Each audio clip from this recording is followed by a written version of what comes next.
Lan pony. Pony yine kış geldi ve firar ediyor arkadaşlar. Seranın içinde yatıyor. Oradan bu tontişimi seveceğim. Tontişimi seveyim. Ben tontişimi seveyim. Pony. Tamam hadi git gel. Gel içeride yatma ki dışarıda yatıyor. Bismillah. Selamünaleyküm arkadaşlar. Hoş geldiniz. Ne yapıyorsunuz? Sabah sabah çiftlikteyim. Gün ışığıyla birlikte güne başlıyoruz. Daha yeni doğuyor güneş. Saat 7:30. Ve tokalaşalım. Hoş geldiniz tekrardan. Hava çok tatlı. Havalar soğuyor. Mevsim geçişlerindeyiz. Hayvanlarımızın sık hasta olduğu şu aralar çok fazla sorular soruluyor. Ben de çok aktif olamıyorum. Bunu da bana çok soruyorsunuz. Onun da cevabını vereyim. Önce Edi ile videoyu bir dışarı çıkartayım. Saate bakacağım. Aynen saat 7:20'ymiş, 7:30'a yakın. Güneş tam 7:20'de vuruyor buraya demek ki. Hadi bismillah. Önce Edi video ve harifi çıkartıyorum her sabah olduğu gibi. Tabii şu nasıl sadece bunlar yaşamıyor.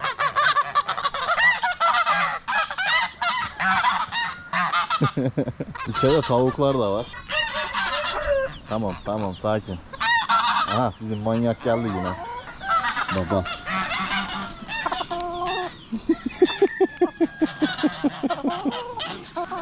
Küçük eniştem benim, küçük eniştem. Ne oldu küçük eniştem? Küçük eniştem sabah ne oldu küçük eniştem? Yine geçen hafta kıtladığı yer halen daha duruyor izi. Geçen hafta dedim de daha çok da kötü kıtlıyor. Ama seviyorum keratayı. Oyuncu kuşum benim. Dışarıda fedailerin sayısı arttı. 1, 2, 3, 4.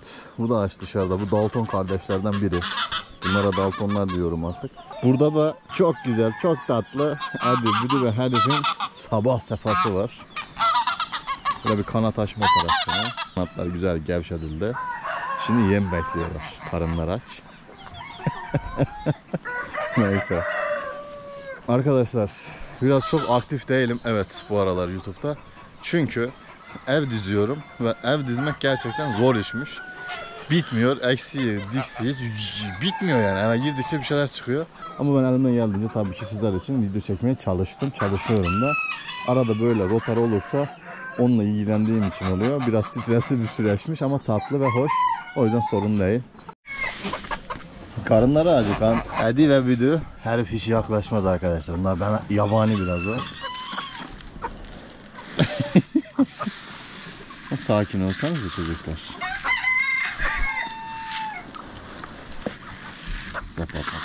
Bak.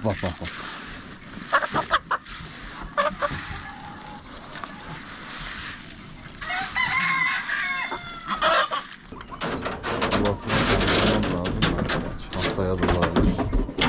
Biraz daha pislersin. Bakın. Bayağı pislenmiş aslında. Temizlenebilir. Buraya bir atlatma falan yapacağız dedik. Yapmadık. Yapmamız lazım. Afiyet olsun.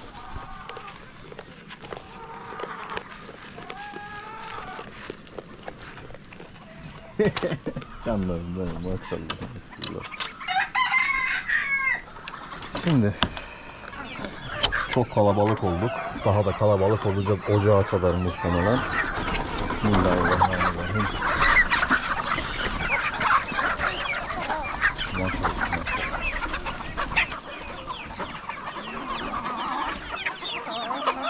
Zaten burada gördüklerinizi daha güzellerini sizlere nasip ederiz.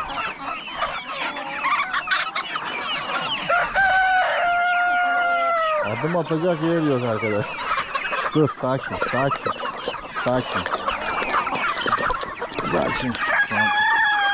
çok açlar. Ve bir kısmını bu tarafa çekmemiz lazım. Dur.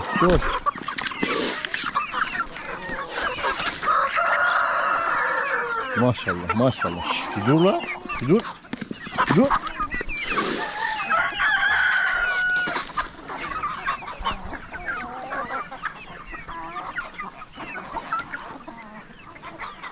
Hay sen sevim ha. Sevdiğim geldi bak orada bak. Kaba sakal. Kaba sakal yine aksamaya başlamış. Geçen sene de küçük aksıyordu, düzelmişti, şimdi tekrardan aksamaya başladı. Yere. Ben sizi severim, ben sizi severim. Aynen. Güzel horoz ha. Biraz büyütür.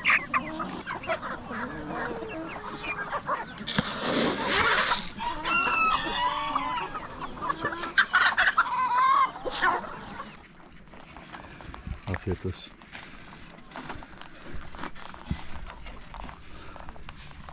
Şu an kış sezonuna girdiğimiz için karbonhidrat ağırlıklı, yani buğday ağırlıklı yem karışımı yapıyorum.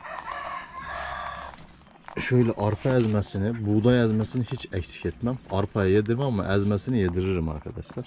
Çok seviyorlar çünkü. Şunu tatlına baksana. Maşallah maşallah. Hamdolsun. Rabbim burada gördüklerinizin daha güzellerini sizlere nasip eylesin. Tavşan popülasyonumu nasıl koruduğumu merak ediyorsunuz. Çok fazla tavşan olduğu için. Değerli kardeşlerim, gördüğünüz hayvan artışını, şu an mesela 3 tane yavrumuz var. Yine dipte köşede illaki vardır. Bu 3 yavrumuzu veriyoruz, yani sahiplendiriyoruz. Ay maşallah, ne kadar yumuşak tüyleriniz var sizin öyle. Yumuşacık, yumuşacık, minnacık, yumuşacık, minnacık. Saatlerce sevebilirim sizi ben, böyle tatlı tatlı severim ben sizi. Bizim zeytin ve peynire bir iç parazit vermemiz lazım. Bugün gerçi videonun sonuna doğru onların ikisini de çıkartıp biraz yaprak yedirirken izleyeceğiz. Çok seviyorum kerataları. Keçilere bayılıyorum. Bizim keçiler herhalde.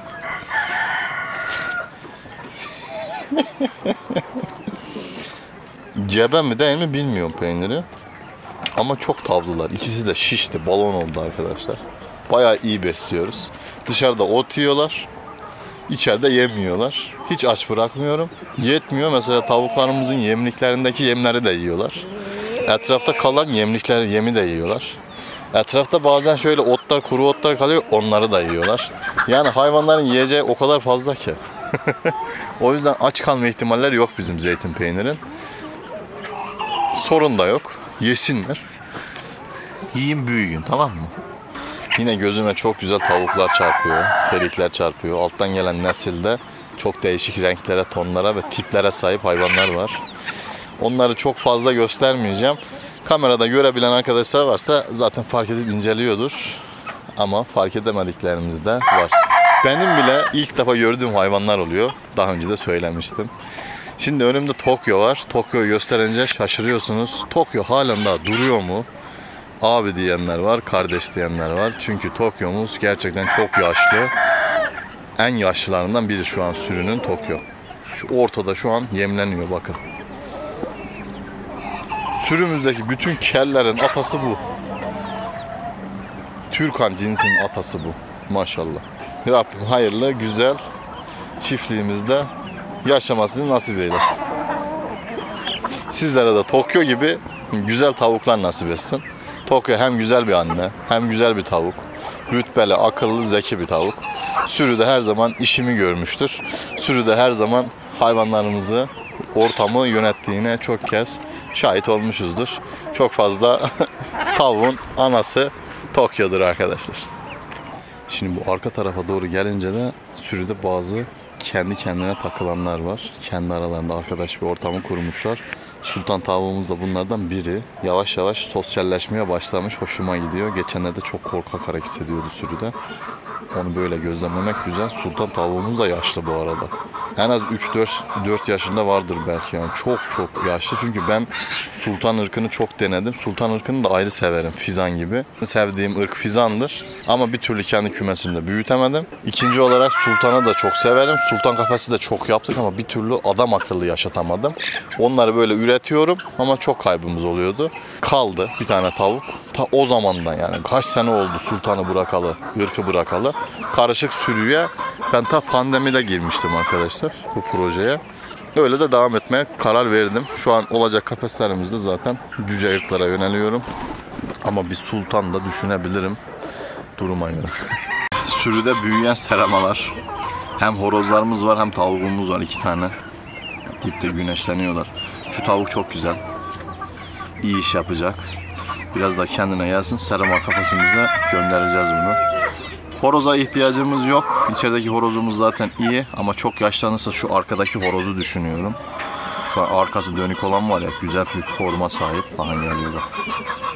O horozu oraya ekleyebiliriz.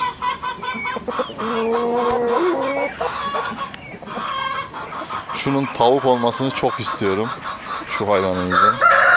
Bence çok tatlı bir hayvan.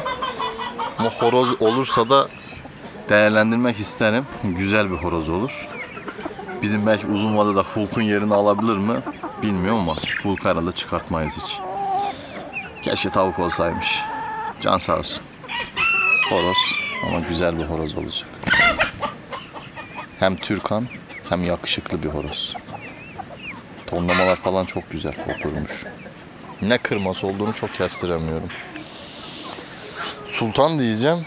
Bizim sultandan böyle siyah atması zor. Paçalar da var da muhtemelen işte çaprazlama yaptığımız için örnek veriyorum. Herhangi bir tavuğun genetiğinde sultan olma ihtimali çok yüksek. Yani bizim sultandan çıkmak zorunda değil bu tavuğun, horozun. Başka bir tavuktan da çıkmış olabilir. Çünkü sürümüzde gördüğünüz çoğu hayvanımızda sultan geni var. Ağırlıklı var. Brahma geni var. Çok güzel. Sussex var. Sonradan karıştırdığımız sürü üyeler işte müdür, patron gibi. Müdürü bu arada sürüden çıkartmayı düşünüyorum. Ama şu an güzel işlem yapıyor. Halen biraz daha durmasına taraftarı. Sürü sayısı arttığı için arkadaşlar horozların dağılımı da değişti. O yüzden biraz daha gözlemlemek istiyorum. Şu an her yerde birkaç horoz var ve hepsi de güzel yönetiyor durumu. Sürüden çıkartmayacağım bir horoz hangisi olur deseniz Ayam Cemaliler çıkartma.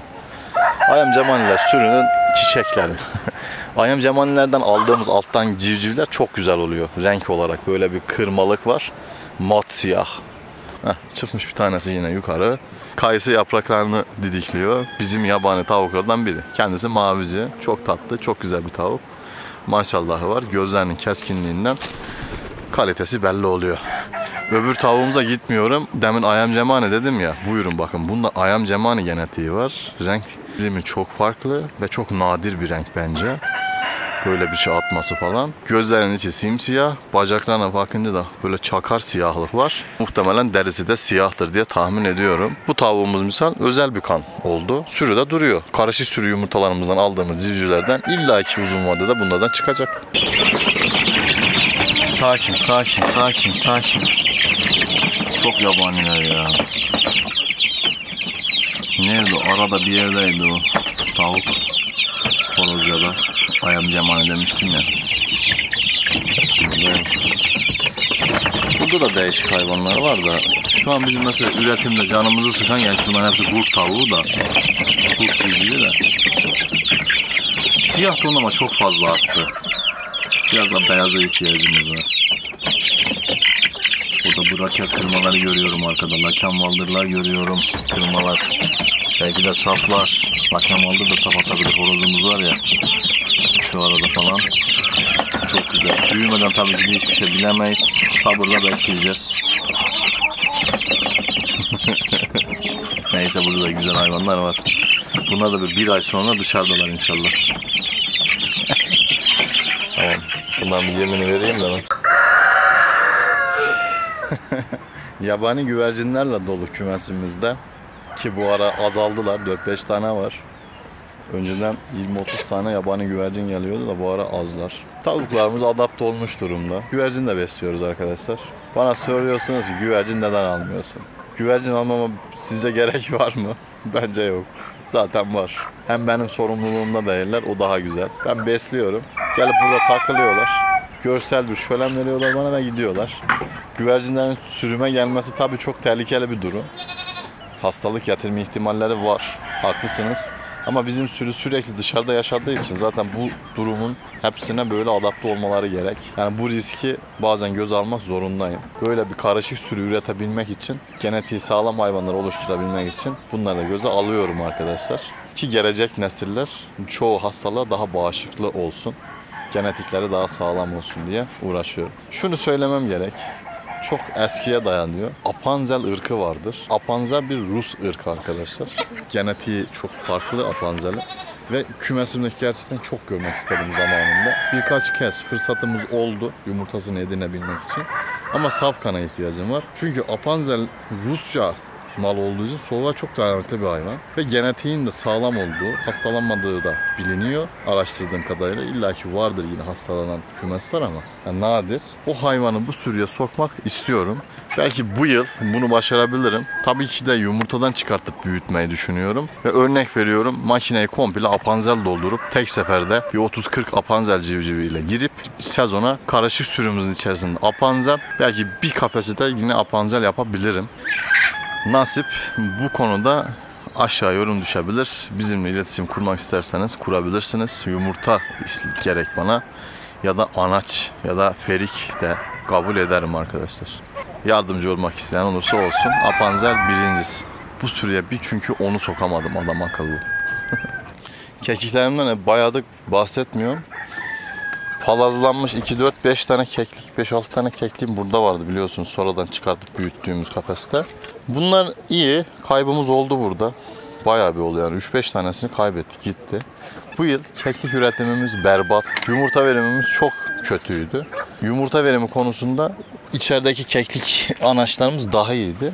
Bir sıkıntı var yani bu yıl sezondan beri kekliklerde bir sorun var arkadaşlar. Çözemedim, ne yapacağımızı da şaşırdık. Bir türlü istediğimiz verimi alamadık ve hayvanlarda sürekli bir kırgınlık sezdik. Sebeplerini de bilmiyoruz. Sorun yok. Hayvanların keyfi yerinde, tamam mı? İyi de bakıyoruz. Yuva deseniz zaten onlara apartman vermişiz. Koskocaman alanları var. Gezip, oynayıp, hoplayıp sıçrayacakları. Keyifleri de yerinde. Ötüyorlar.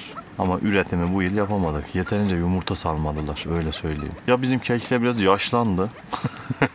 Ama anaç işte bunlar da ya. Buraya baksanıza. Tavuk olmuşlar neredeyse. Neyse nasip. Öyle bayağıdır göstermiyorum değil mi? Göstereyim. Odalar arasında nasıl güzel geziyor değil mi? Bakalım çıkacak mı buradan? Çıkmayacak herhalde. Bak bak bak. Harbiden yapacak hiçbir şey yok. Yani şu mevsim geçişlerini çok seviyorum hava şartlarından ötürü. Böyle aksiyon bitiyor, tamam mı? Sonbaharda, ilkbaharda genelde bu olur. Heyecan bitiyor. Sürüde bir hareketlilik olmamaya başlıyor. Bu sezon gerçi çok fazla gizli gurkumuz oldu etrafta. Gizlenen hayvanlarımız oldu falan. Biraz eğlenceli geçti. Ama şu an mesela o rutini sezebiliyorum. O sakinliği hissedebiliyorum. Artık hayvanlar sakinledi. Aksiyon artık yok. Video çekerken, kümes inerken ya işte yaptıklarımı çekiyorum ama böyle farklı bir şeyler artık o kadar olmuyor. Bu durum ne kadar sürer biliyor musunuz mu? En fazla bir ay. Şimdi canlı bir ortamda her zaman bir hareketlilik meydana gelme olasılığı yüksektir. Bugün olmasa yarın illaki bir yerden bir patlak verir yani. O yüzden bekliyorum. İşte tam şimdi gidip hindi getirmek lazım. Sürüyü biraz canlandırmak için. Bakalım. Her an onu da alabilirim. Bir tane bulayım da bir çift. Alayım.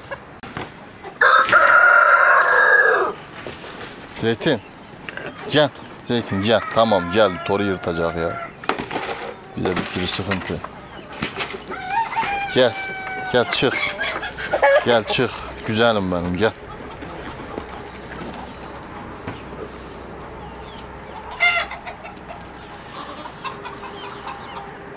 Bir şey yedireceğim dur. Ah. Kamera olsa yetmiş de. Bir dur. Sinirlendi yine bizim Zeytin. Hayvan gösteriyordum şurada biz. Bak bak.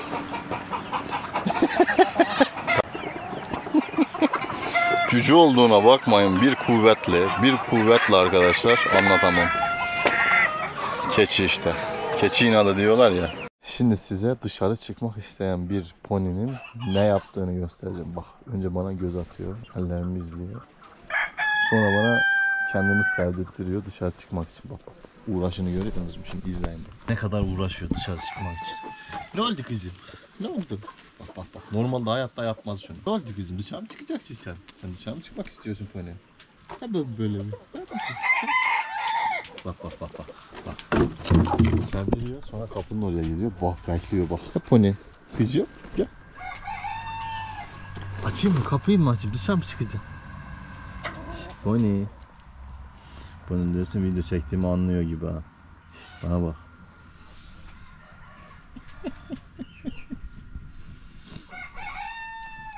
Kızım gel. Gel. Gel, dışarı çıkmayacak mısın sen? Bak bak bak. Tamam, açayım mı kapıyı? Kapıyı açayım mı Pony? Açayım mı kızım? Kapıyı açayım mı? Bak bak bak. Nasıl yapacağım bak.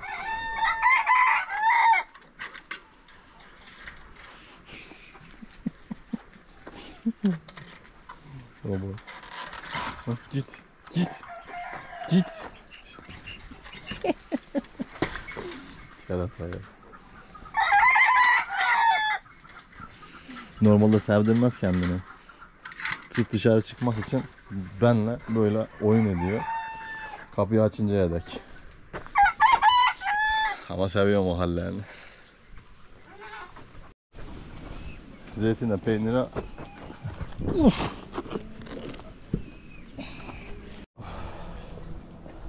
Al. Zeytin al ye. Peynir gelmedi ama. Ye.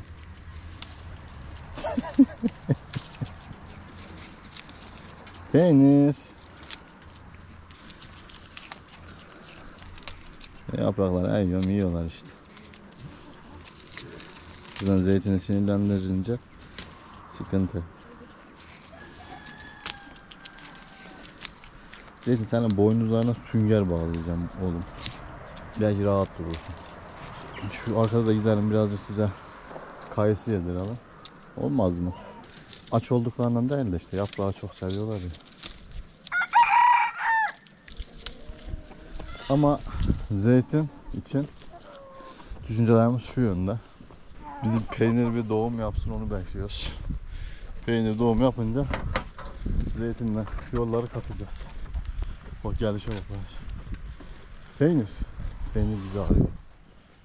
Gel. Gördü, dur. Peynir gördü. Gel. Gel. Gel. Al. Bak bak bak bak. Tontiğim nasıl geliyor bak.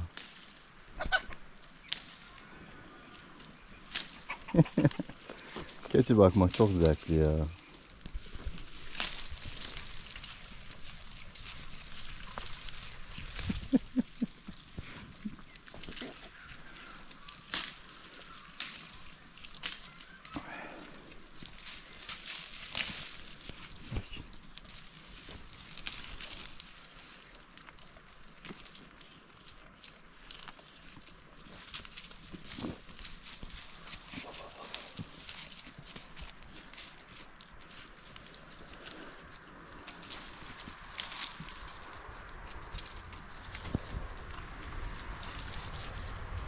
Zeytin.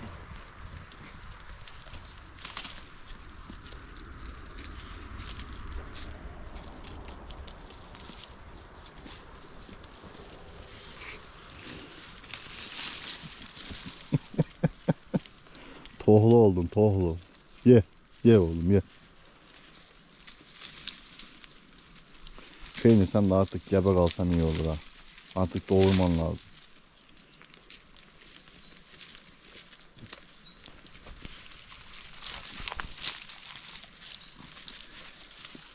Evet. Bunlar da böyle et. Yapamadık. Planımız da çok iyi oldu. Havalandırmamızı çok iyi yaptık. Giriş ve çıkış pervanelerini şu ortaya aldık. Temiz havayı alıp pis havayı dışarı çekiyor. O da çok iyi oldu.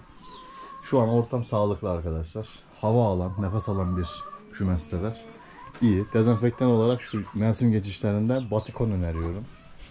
Eczanelerde insanların panzuman için kullanılan batikon var ya. Ondan 5 litre suya bir çay kaşığından fazla, bir tatlı kaşığı, 5 litre su çok oluyor. 5 litre suya 1 tatlı kaşığı karıştırabilirsiniz. 2 tatlı kaşığı karıştırabilirsiniz. Yoğunluğunu siz ayarlayın arkadaşlar. Ortamdaki pis hissetme durumunuza göre. Batikon zarar vermez. Yemlere bulaşsa hayvanları zehirlemez. Etraftaki bakteriyi tamamen yok eder ve çok etkili, güzel bir yöntem. Çok fazla para vermiyorum ben böyle dezenfektan ilaçlarına. Hatta bazen mutfaklarda kullanılan çamaşır suyunu kullanıyorum. Bütün yıl onu kullandım. Bu son temizliğimde 2 gün oldu burayı temizleyeli. Batikon kullandım. daha etkili, daha güzel. Mevsim geçişi şu an biraz sıkıntı çünkü. Ona dikkat edin arkadaşlar. Kendinize çok iyi bakın. Bir sonraki videoda görüşürüz. Hepinizi çok seviyorum. Yorumlarınızı dikkatle okuyorum ve gözlemliyorum. Hoşça kalın. Bay bay. Sizin de böyle gönlünüzde güzel çiftliğiniz olsun. Gördüklerinizin daha güzelleri de sizin olsun.